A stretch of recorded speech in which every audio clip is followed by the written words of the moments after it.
दर्शक वृंद नमस्कार, जय श्री कृष्ण। आज हम ज्योतिष के अति प्रसिद्ध योग,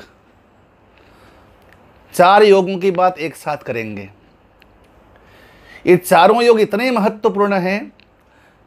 अगर ये चारों योग में से एक अंतिम योग है केमद्रुम योग,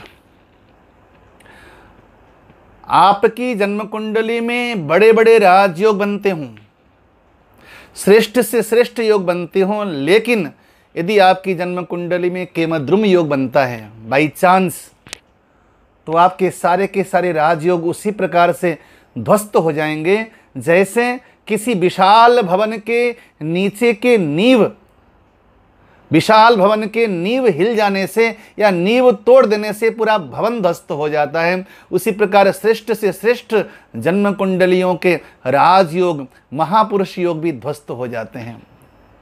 मित्रों, ये योग जानना अति जरूरी है और इस योग का उपाय भी मैं अंतिम में कहूंगा। आइए पहले हम इस योग को समझते हैं। दर्शकों, आपकी जन्म कुंडली में ये हमने चार्ट बनाई है। इसमें न तो नीच ग्रह की बात होगी, न इसमें उच्च ग्रह की बात होगी, न इसमें वर्गोत्तम ग्रह की बात होगी, न इसमें मूल त्रिकोण ग्रह की बात होगी। संपूर्ण जन्म कुंडली में बात होगी केवल चंद्रमा की।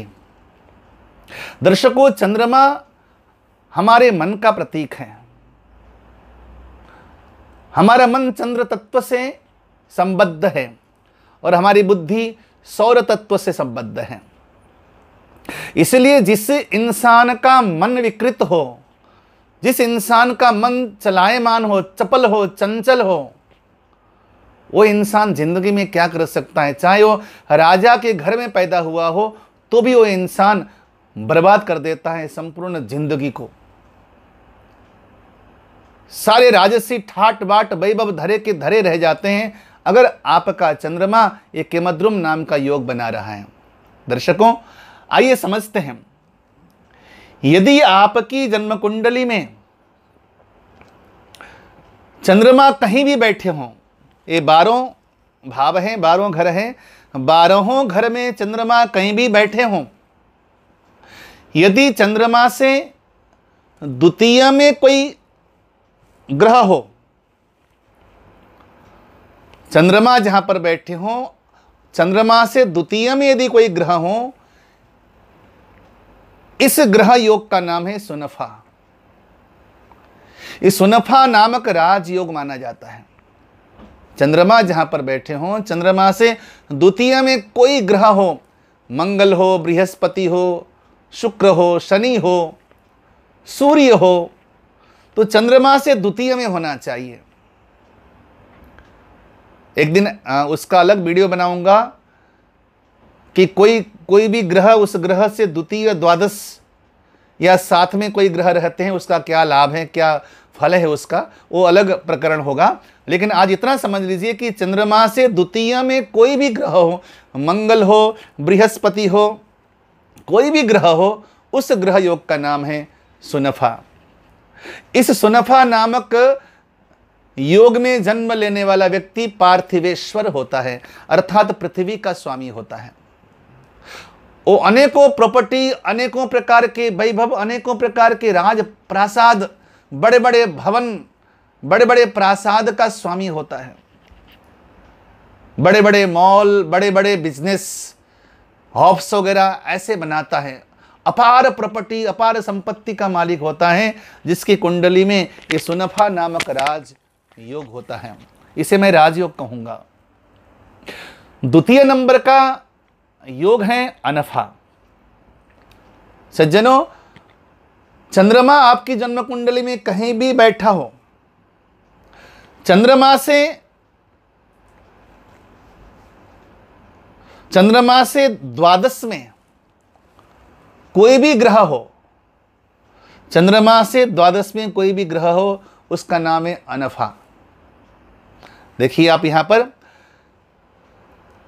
ये हमारा लग्न हुआ, यहां पर चंद्रमा बैठा है, चंद्रमा से द्वादश में बृहस्पति है। ये सुनफा जो योग था हमारा प्रथम योग था चंद्रमा से द्वितीय में मंगल और गुरु बैठे हैं। ये सुनफा नाम का योग था, जो प्रथम योग था। द्वितीय योग जो है हमारा अनफा नाम का योग है। ये चंद्रमा से द्वादश में बृहस्पति है। ये चंद्रमा है 1 2 3 4 5 6 7 8 9 10 11 12, यानी कि चंद्रमा से 12वां गुरु है। तो चंद्रमा से 12वां कोई भी ग्रह हो, उस योग का नाम है अनफा। ये अनफा नामक योग में भी व्यक्ति अपार वैभवशाली होता है, विद्वान होता है, ज्ञानी होता है, समाज में अत्यंत पूजित होता है, और सबसे बड़ी बात वो धर्मात्मा होता है, सदाचारी होता है, सत्कर्म में रत रहने वाला होता है और सत्वगुणी होता है। समाज में सर्वत्र उसका यश वैभव कीर्ति फैलती रहती है, वो देव पूजित होता है। ये अनफा नामक राजयोग बड़ा प्रसिद्ध योग है। ये जन्म कुंडली में अत्यंत लाभप्रद है। सज्जनों, अब हमारा तृतीय योग है दुर्धरा।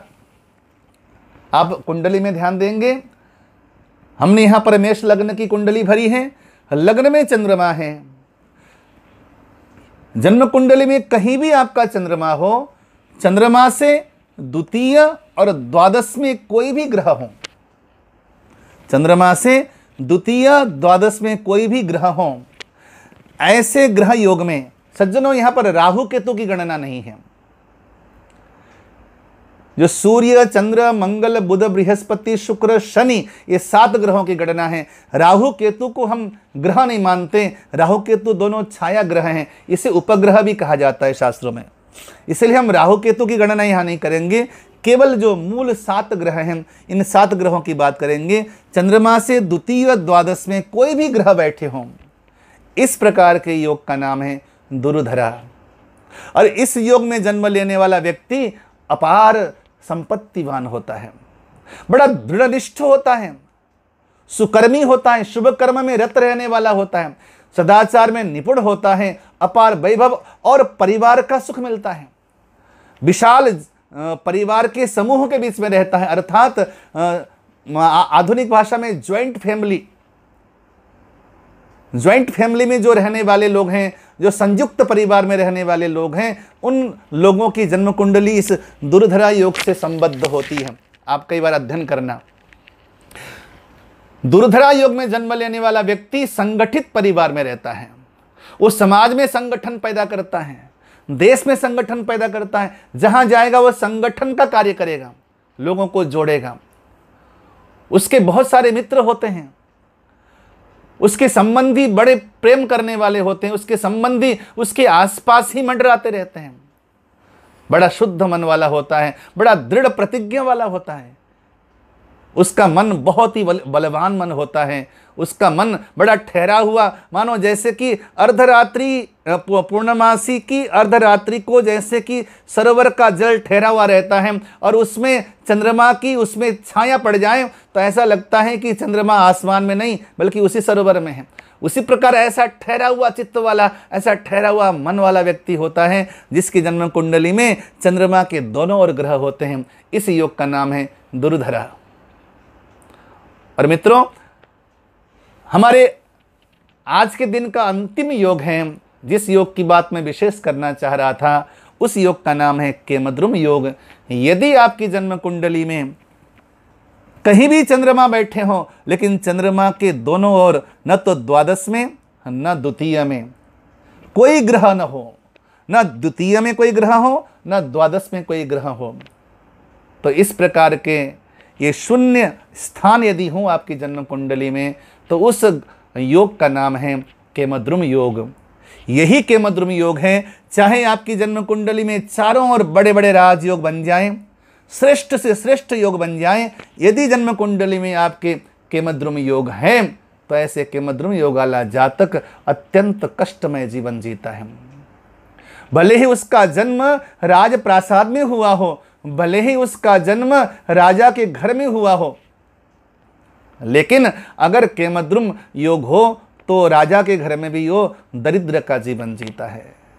उसके अपने ही लोग उसे छोड़कर चले जाते हैं, वो असहाय और दीनहीन अवस्था में पड़ा रहता है।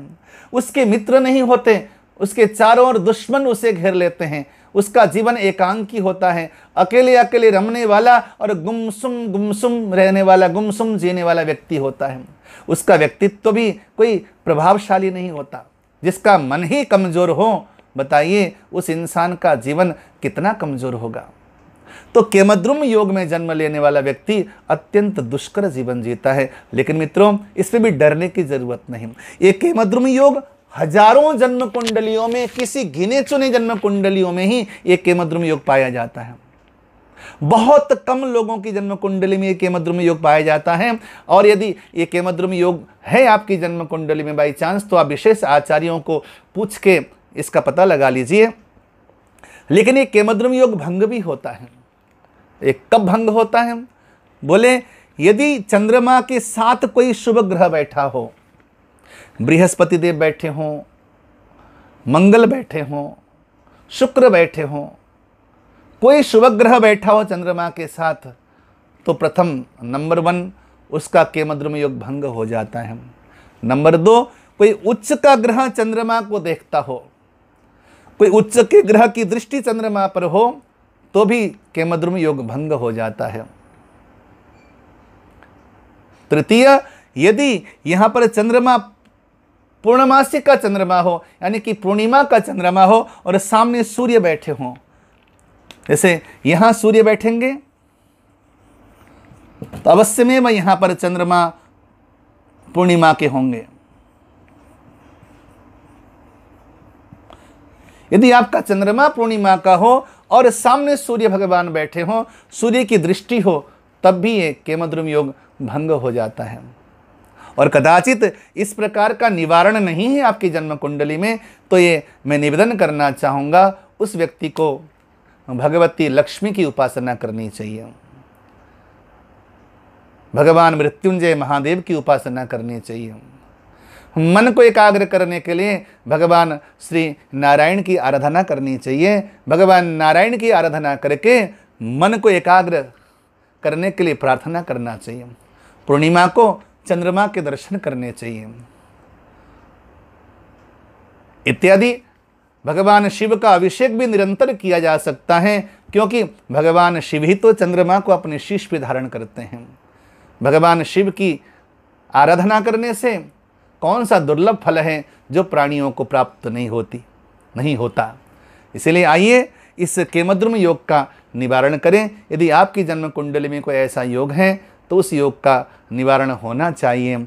इन्हीं बातों को ध्यान में रखकर आज मुझे लगा कि इस विषय में कुछ बोलना चाहिए। आपने बड़े प्रेम से सुना, उसके लिए साधुवाद। जय श्री कृष्ण, नमस्कार।